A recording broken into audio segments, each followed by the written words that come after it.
Okay. You know, I thought I'd make a video every few weeks. This wasn't supposed to happen all the time, regularly, but then Manchester. I did want to say something yesterday, but I'm afraid I had to wait until I stopped foaming at the mouth. I went to Manchester University, by the way, and a friend of mine, her sister, and her sister's two little girls were at that concert. They're in hospital now.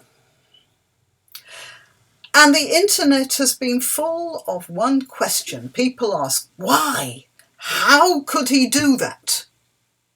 Maybe they will allow me to enlighten them, because one of the subjects I studied at Manchester University in a combined degree was Arabic and early Islamic history.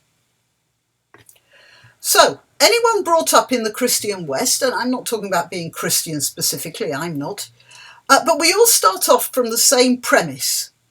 Whether we believe in heaven or not, there's a concept in our culture that says, if you're good, you go to heaven, and if you're bad, you go to hell. That's it.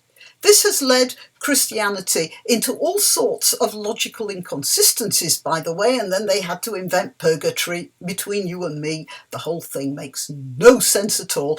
But then maybe I'm just a barbarian and I digress. Let's go back.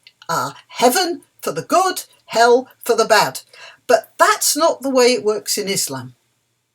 You can pray 5 times a day, give charity to the poor, look after widows and orphans, deal honestly in business, and be an all-round super guy. But if it just so happens that Allah decides to assign you to hell, when you've shuffled off this mortal coil, to hell you go, and there's no arguing with it. Now, even Muhammad said to his followers he wasn't sure he was headed for paradise. That's why every good Muslim never says the name of his prophet without saying, peace be upon him. I'm sure you've all heard that. It's just a petition to Allah to do the right thing by Muhammad when the time comes. It's a bit like Southern Railways. They do it because they can. So, is there any way you can be sure of getting to paradise? Well, it just so happens there is. Whatever you've done before, if you die in holy war in the service of Allah and Islam, then you do go straight to paradise.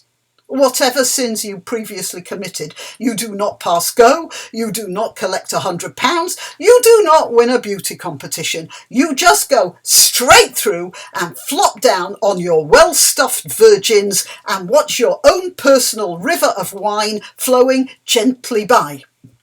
What's more, you get to choose 70 members of your sinful family, whatever they did, to bring along with you. It's a great deal, isn't it? So if you've lived a life of dissipation, and I believe that Abedi guy had done a lot of cannabis or something, the only way out for you is to go and blow yourself up in a crowd of schoolgirls.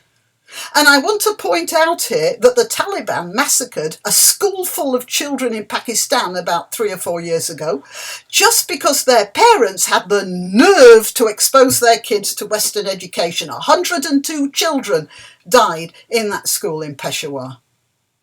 But who cares about that when you have Allah?